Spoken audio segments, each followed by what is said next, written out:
viewers, and welcome to this edition of Budget in Focus.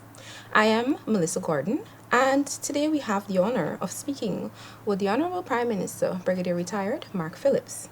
We will be discussing Budget 2025. Well, Budget 2025 signifies a continuation of a development process that started when we took office in August 2020. As you can recall, when we took office, there was no budget in 2020 for obvious reasons, and we had an emergency budget in 2020. That's to close the gap and complete the year 2020. And really, in effect, from 2021, 2022, 2023, 2024, and now 2025, is our 5 years of sustained development for the people of Guyana. And this is really the fifth of that developmental budget that has, since it started in 2021, led to improvement in the lives and livelihood of all the people of Guyana. And I emphasize all the people of Guyana because from the inception, His Excellency came up with the concept of One Guyana, which simply means bringing development to all the people of Guyana. Doesn't matter who you voted for, we want all the people of Guyana to experience growth, to experience development, to see improvement in their lives and livelihood, in their communities. And this is just the final budget of that 5-year cycle of development. So 2025, as the name implies, is secure, prosperous, and sustainable Guyana. At the end of this year, we would have achieved a secure, prosperous, and sustainable Guyana. Thank you for that, Prime Minister. And definitely, we've seen the budgeted allocations over the years move more and more up to benefit the people. One of the major areas that we would have seen a lot of development in is the energy sector.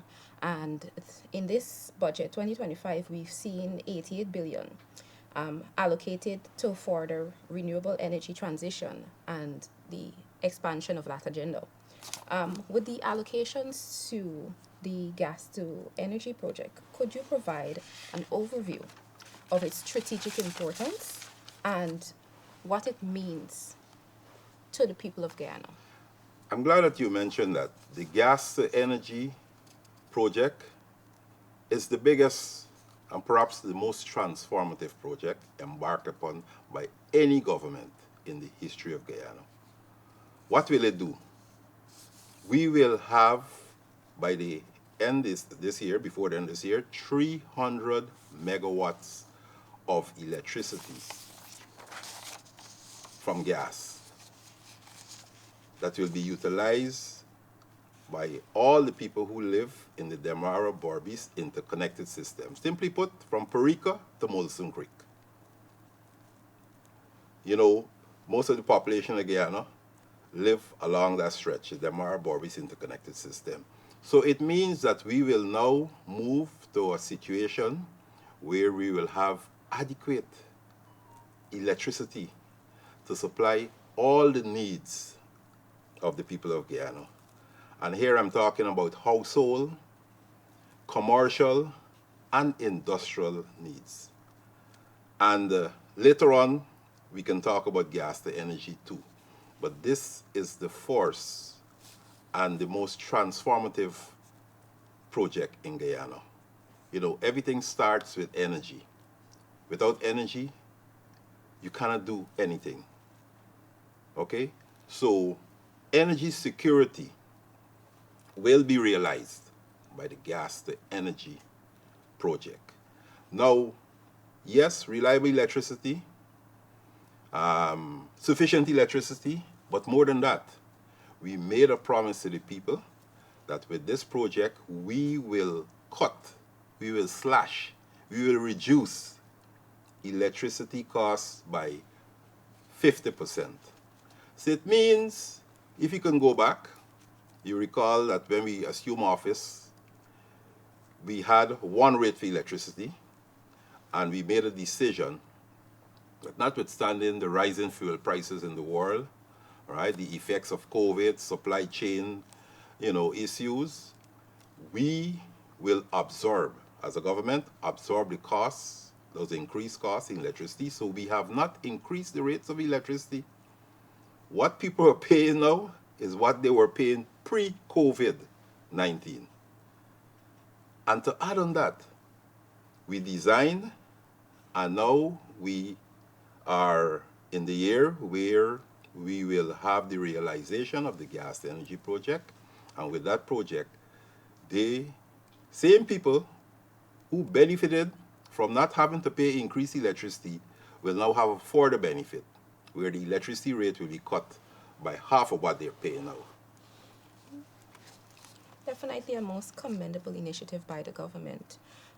So I want to turn, as we're on the issue of energy, I want to turn your attention to the energy mix, where we see, and we've noted on countless occasions, government talking about the use of more renewable energy through hydro, wind, and solar projects.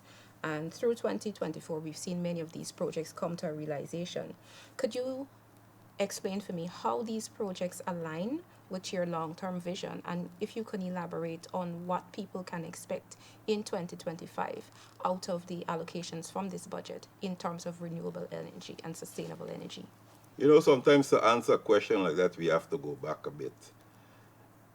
The PPPC government, in the previous government, before 2015, they have developed an energy mix that they wanted to pursue. And in that energy mix, there was increased focus on renewable energy. And the flagship project, so to speak, was the Amelia Falls hydropower project, which would have, by all reckoning, by 2017, would have been delivering 165 megawatts of electricity. And Amelia Falls, being hydro, is a renewable energy source. So that would have done it in a big way in terms of our trust for greener energy. Notwithstanding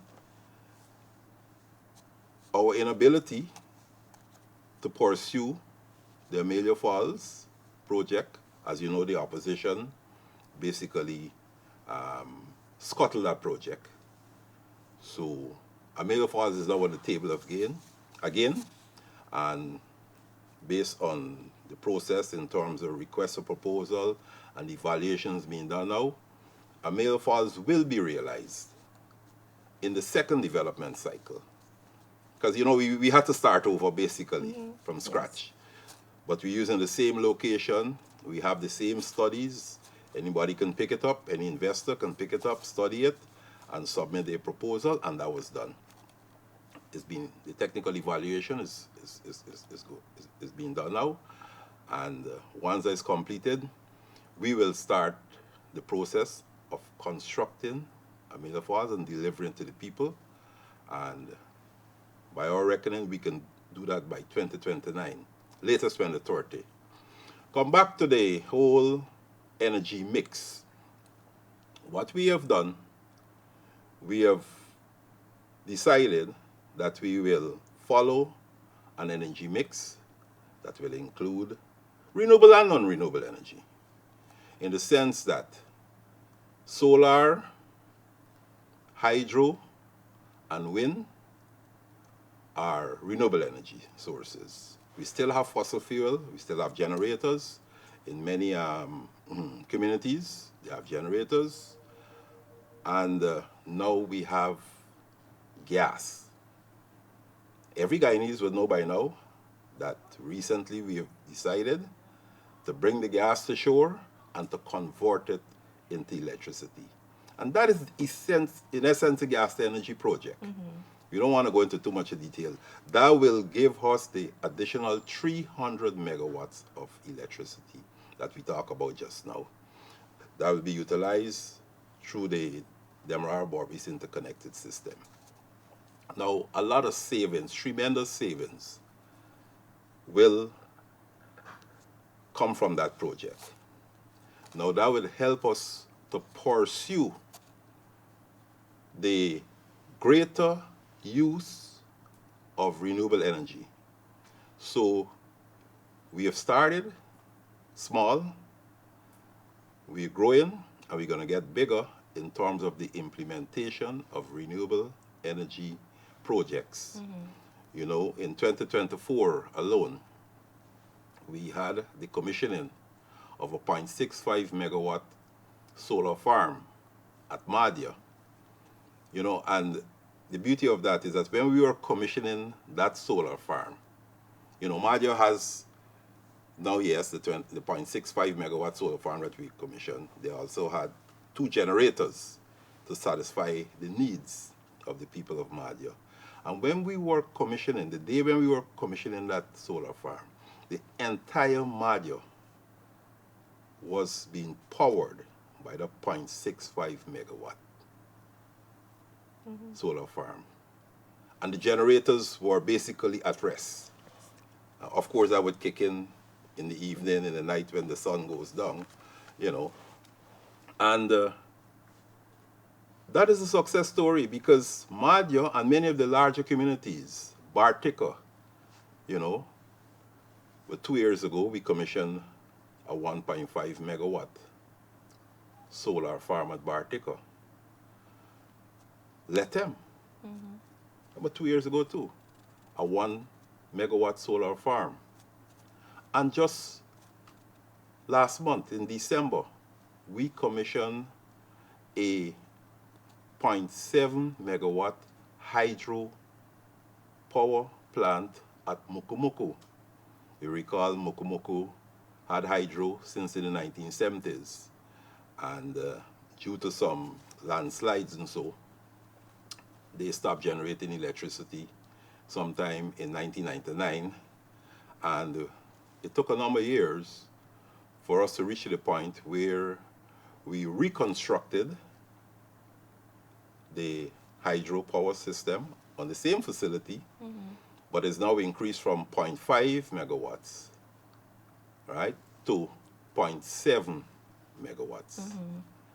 Now, if you understand Letem, you have Letem the Tong, you have St. Ignatius, you have Mokomoko, you have Kumu, and some other villages. So, as I speak today, Letem has a demand for some 2.0 megawatts of power to supply Letem and those communities. And as I speak today, they have some 3.7 megawatts.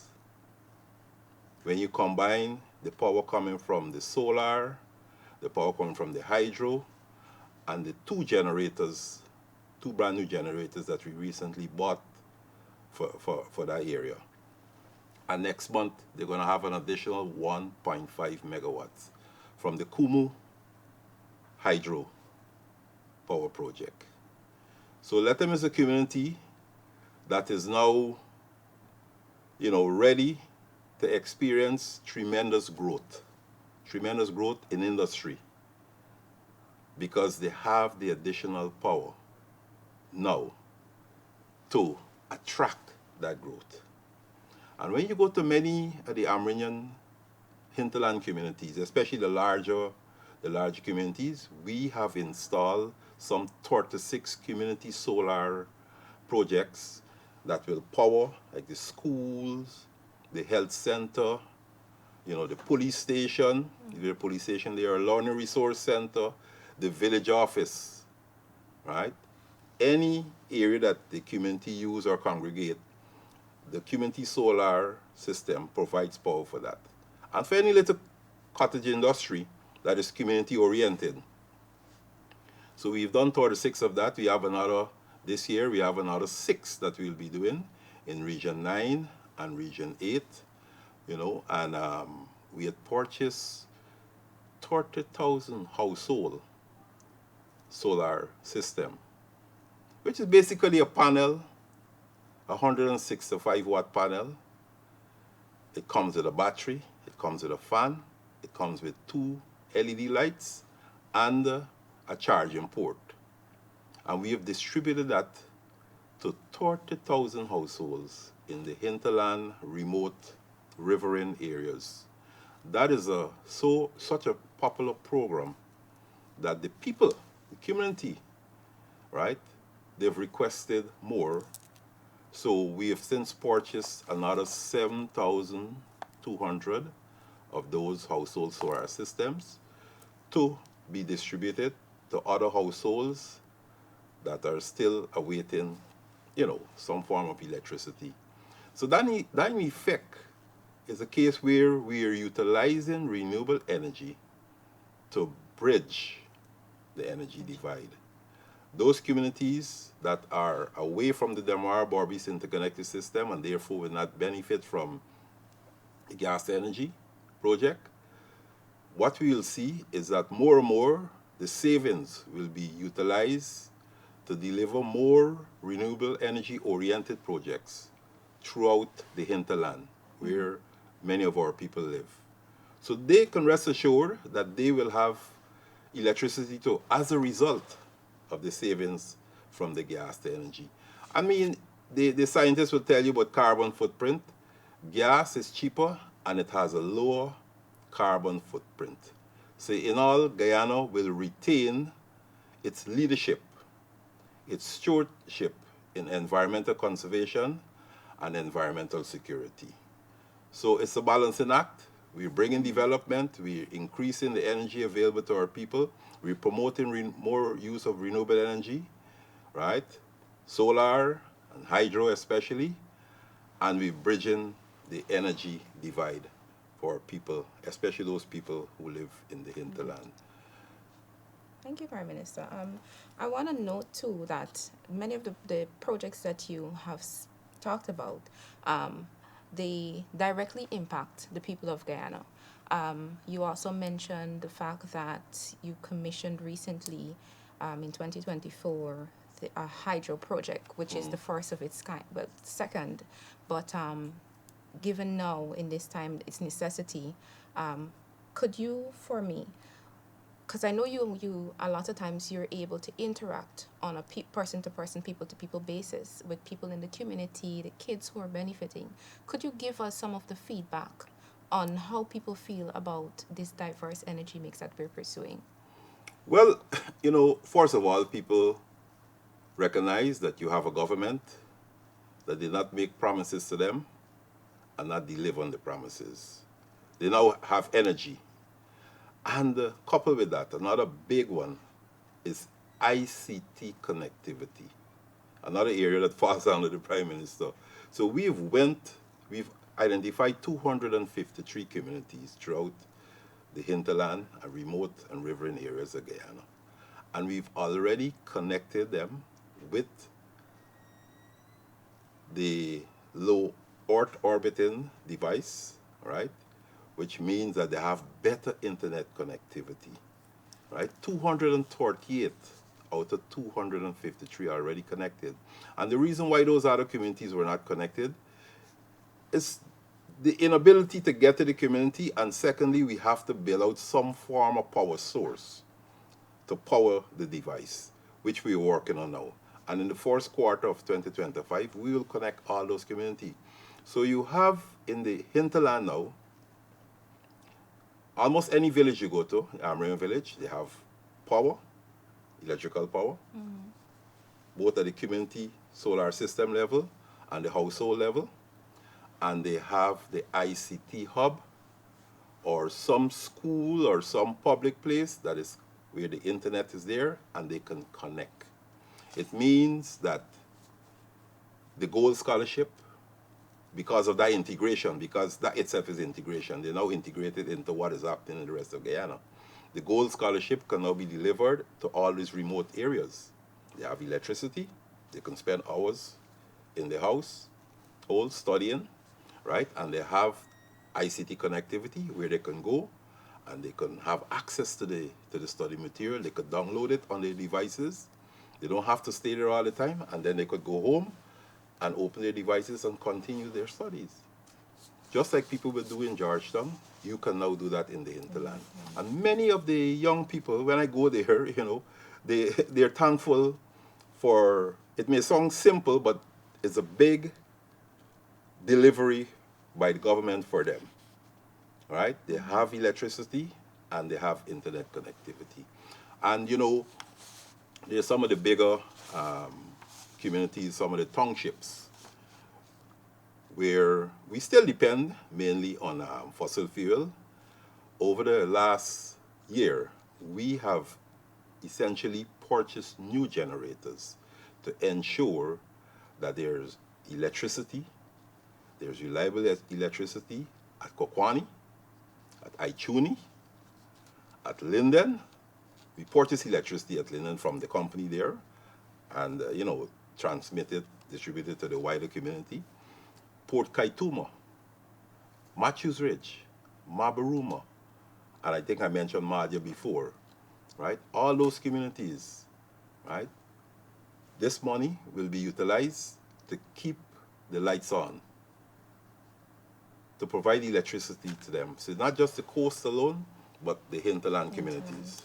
Definitely. And sir, you spoke about the ICT.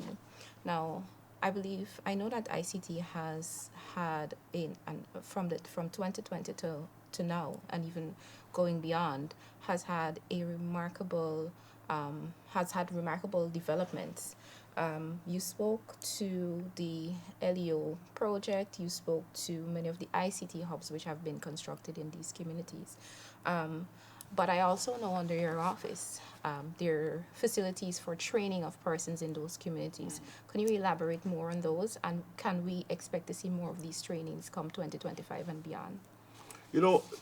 Digitalization is the way to go in the world today. And in as much as we invest in providing the equipment, or you say the hardware, and the programs, we have to invest in people. We have to help people to make that transformation to the digital age. And that is why we've invested in training people. We have several training programs that are being conducted through the Industry and Innovation Department of the Office of the Prime Minister. And they have expanded their operations over the last 4 years, incrementally, because also they have an increased budget. And through discussion, we are now conducting training at different levels throughout the coastland and in many hinterland communities. Where we have ICT hubs, we recognize that we have to have people to manage those hubs, right?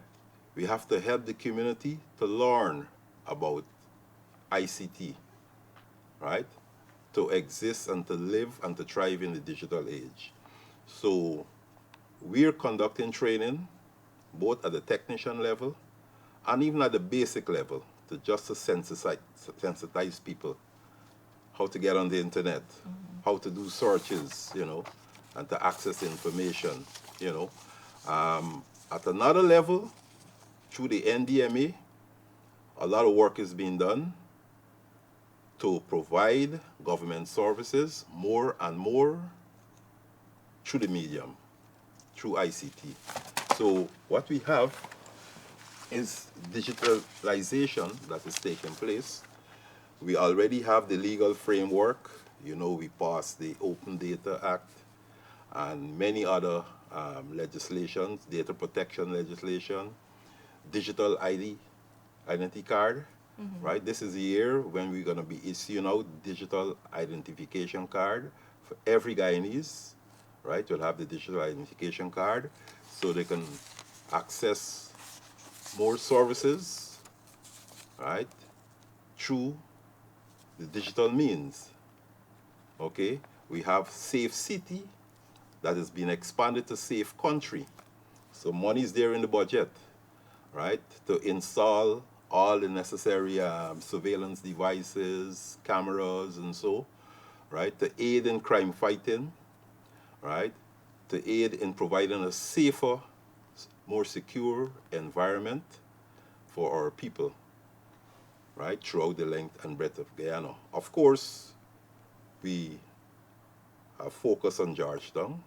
That's where it started, Safe City, and is now expanded to the adjoining regions, Region 3, Region 5, we go to Region 6, eventually we're going to reach the Region 2, and then we do the hinterland regions. All right, Prime Minister, thank you for that. So as we've moved along in the program, we've discussed energy, ICT, and what it means for the people of Ghana. But Budget 2025 is all-encompassing. It enters every crevice of what should be available to the people of Ghana, and it accommodates that. And so what I want to ask you, because we hear now and again people say, oh, this 2025 budget is, it's just a bag of goodies. We're trying to win votes for 2025 moving into the next development cycle, as you've coined it. How does Budget 2025 continue your government's development over the past 4 years and now into your fifth year as government? Well, 2025, as I mentioned before, is the fifth of the developmental budgets. It's like putting the icing on the cake. It has nothing to do with elections. It has to do with development. We all know where we started from. And if you listen to the budget presentation, Dr. Singh yesterday gave some figures, and, he also helped us to remember where we started. And the average Guyanese out there, they very well know where we started, what we took over in August 2020, right? Electricity was a problem. Infrastructure, a big issue in Guyana, right? Many of the communities complain about drainage, they complain about roads, and you will hear more from the other speakers, but I just want to talk general because I interface, like all the other ministers. We go into communities, we have meet the people, or people outreaches, and the people have been complaining, and what we decide to do is to craft a development plan to improve the lives and livelihood of the people. So all the infrastructural work you're seeing is aimed to improve the lives of the people, make it easier for them to move from point A to point B in Guyana, right? In their communities, we have 1 or 2 generations who grew up in some of the villages, and all they know about is a dirt road during the dry season, the dust in their faces and their noses. And during the rainy season, they have to go through mud to get from their homes to the main road. These communities are now having roads, concrete roads, asphalted roads that are now raised, and during the dry season, no dust, and during the rainy season, they don't have to worry about mud on their shoes, right? They get to their homes and they get to work, go to do the business wherever they want to go, and they get back home comfortable. And also, those homeowners, the value of their property went up. I live in Diamond. Before I became Prime Minister, I still maintain a home in Diamond. And I can tell you, from the time I moved into Diamond in 2009, it was a problem getting to work because we had one main artery along the Demerara River to get into Georgetown. And just imagine everybody on the East Bank, including the additional some 20,000 households in Diamond Grove over the last 10 years trying to get into Georgetown to get to work. Unless you would have leave your home between the magic hour, I would say between 6 to 7 you get caught with the traffic coming from over the river and the bridge, and the traffic coming out from all the villages just to get into town. It can take 2 hours or more. So you had to leave home 6:30. You get into town quickly. Anytime after that is the rush hour traffic. Just by building that road, what we call the Heroes Highway, I jump in my vehicle on the completion of that road, and I get into Georgetown at one time in about 10 minutes. Of course, more and more people are using the road now, so that 10 minutes will now be more like about 20 minutes. But look at it in relation to what you had to endure before. Now, you have an option, and the roads are interconnected. You could either use the East Bank Road, or you could drive through some of the communities and use the Heroes Highway and get into Georgetown. Now, that road is going to continue until it reaches the Linden Suzdike Highway. And likewise, there's a continuation to LBI and to other areas on the East Coast. We are also building out the whole and improving the road system from Georgetown right to Rosignol, right, widening the road and everything, right? So with the infrastructural development of roads alone, that itself has bring a lot of comfort to people. They can get from point A to point B in a faster time, right? It saves a lot of energy, not only in terms of you having, to endure the traffic for a longer time, but in terms of gas, right? It saves a lot of energy, it saves a lot of time, right? And if you convert that into dollars and cents, it's a savings for all, individuals and for businesses, right? So it's difficult for you to go and ask any Guyanese now. Some people say you cannot eat roads. But everybody in Guyana, having experienced those new roads, they now are converts to the fact that there has been an improvement in their livelihood because the infrastructure is there now to help them to get about from where they want to go faster. In their communities, they have the roads. The value of their property went up just by building out the roads in those communities. So it's development for all the people of Guyana. Investors will now find Guyana more investor friendly because we have the infrastructural development that will attract foreign direct investment. We have the infrastructure that will even cause locals to further invest not only in their homes but also in the establishment of small and medium scale industries, knowing very well that they have the support system. So, and that is infrastructure. Hospitals. We need new hospitals. We need more hospitals. We need new schools. We need more schools. Housing. Housing is a success story, but more than it being dream realized, it's a story of empowerment. We have a lot of young families, some older families who always dream about owning a home. They now can own a home. With all of the adjustments on the financial side, so they can get their loans faster from the banks, right, with less down payment, and faster processing, as I mentioned, in terms of loans, the provision of the house lots. We said we're going to provide 50,000 house lots in this 5 years. We're at a stage where over 40,000 house lots are, distributed to people in Guyana, right? Some people who apply for house lots in 2015, 2016, 2017, and were waiting, they're now in receipt of their house lot or it's being processed. Some of them already completed their homes.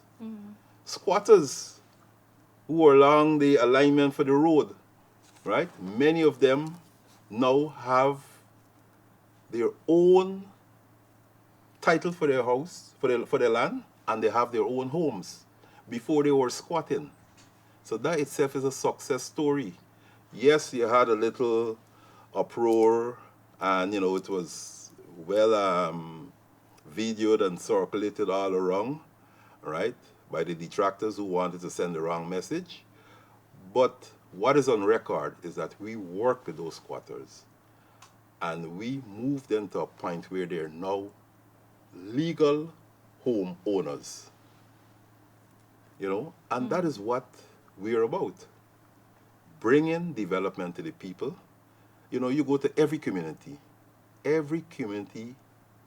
in Guyana over the last 4 years, from 2020 to now, has experienced some form of improvement in their community, whether it be improved drainage, new roads, yeah, or improvement in roads, distribution of house lots, you name it. ICT connectivity, right? Because along the coastal we have a lot of ICT hubs that we placed in communities where people now have the internet. Some of them are from, poor communities, and they now have access to the internet. They can do things like those who could afford to pay for the internet to do. They can get online, they can get a gold scholarship. The gold scholarship, first we said the first set was for 20,000 people. We had more than 20,000 applicants. We had to expand it. Right? So that is a success story by itself. Now we have an advertisement for a further 20,000 scholarships. Many Guyanese who could not have afforded to go to University of Guyana, with 2025, they can now go to university free. Many of them who were working, but yes, they can afford to go to university, for some reason they want to do a second job or to work overtime, but still can find that 3 hours or 4 hours to do some studies. They can register with a gold scholarship, right? And continue working and study.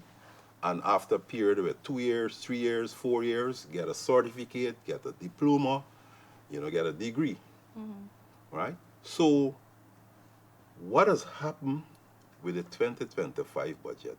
There's something for all. The business community, the small businessman, the youngs who want to get into business now, the young person out of school on their first job, right? They want to go to university, it's free. They want to work and still study, they sign up and they have the gold scholarship, right? The Because We Care, from the time a child enters nursery school and right through nursery, primary, secondary school, they're assured of a payout per child every year. Yeah, And that has September. moved from the time we got in. We put it at $15,000. It was 10 before. The AP and UFC during their 5 years, they didn't pay it. They said they had no fiscal space. We restarted it with 15,000. It is now in this budget at 50,000. And then when you add the 5,000 for the uniform, it's 55,000 per child. Right? The budget announced for every newborn baby to a Guyanese mother, 100,000. We have increased, in fact, we have doubled the old age pension. It is now 41,000, right? And all the other payments, that people receive, right, like disability benefit, right? Tremendous increases there. Parents can now claim $10,000 tax rebate per child. Of course, one parent in a family, mother and father working, all two can't claim it, but one will claim it. So you have four children in a home, that's $10,000 per child. That's 10 by 4, $40,000, right? Yes. Right? And you multiply it for the year. Definitely a lot of savings for There's families. a lot of savings, right? So all in all, is more disposable income to the family with all these measures. And this is not measures that started in 2025.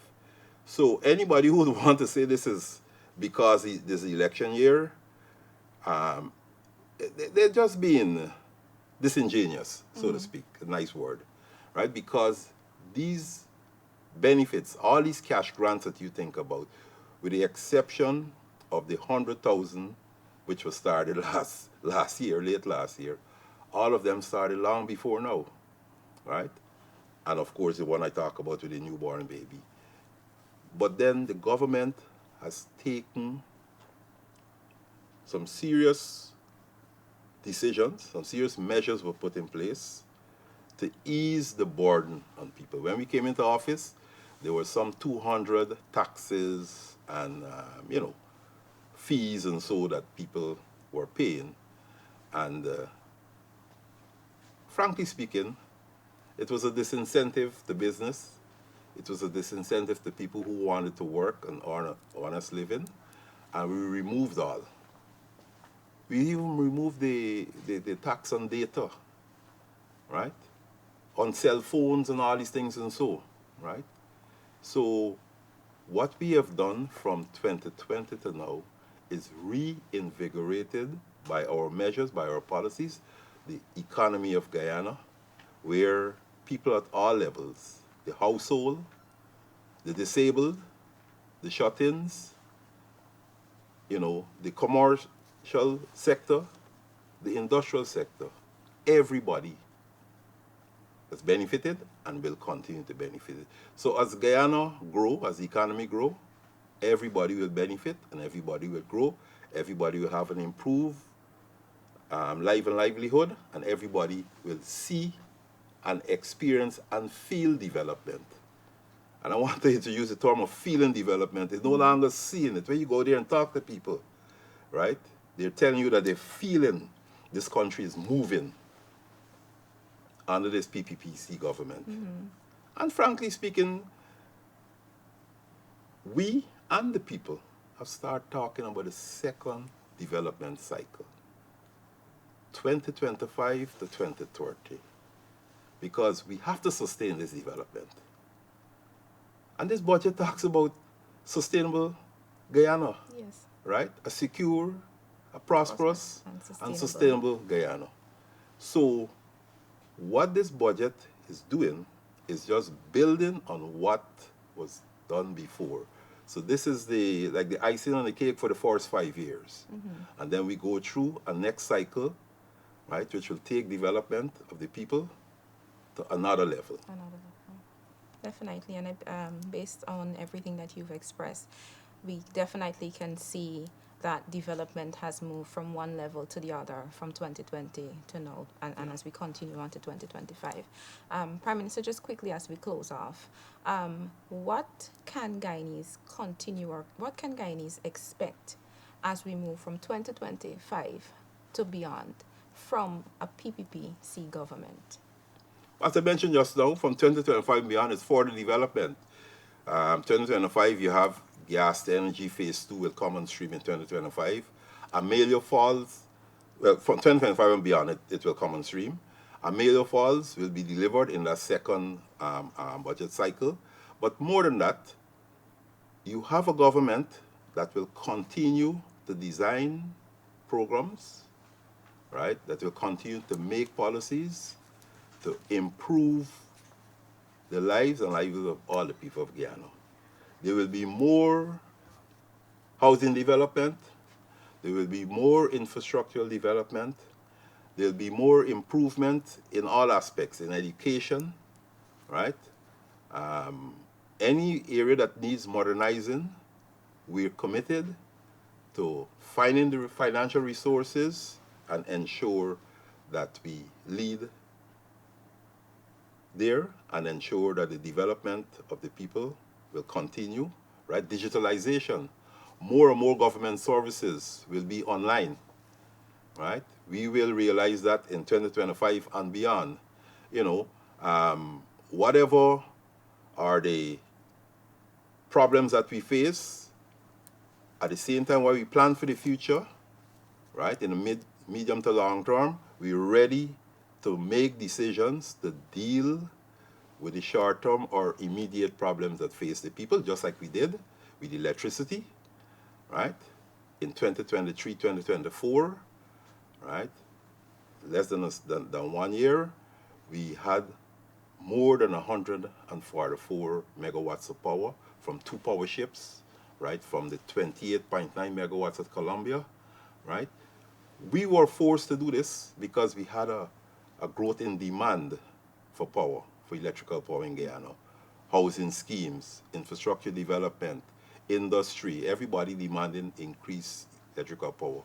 We made those decisions. Those are short-term decisions, but it ended up with us today having more power than the peak. The peak is some 200, 205. We have 267 megawatts. It means now that all those generators and so that need to be serviced with the excess power, right?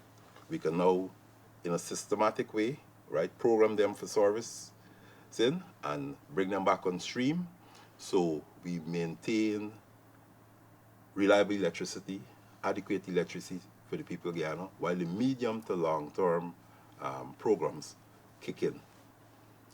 So what you can see in Guyana for the rest of this year, and definitely for the next 5 years, is continued development that will ensure that the people, all the people of Guyana, enjoy a better standard of living. Thank you, Prime Minister. So thank you for walking us through Budget 2025 and what it essentially means for all Guyanese. There you have it, people. We've been here discussing Budget 2025 with the Honorable Prime Minister. Thank you very much for joining us. And thank you for having me on your program, Thank you. Lisa. Thank you very much.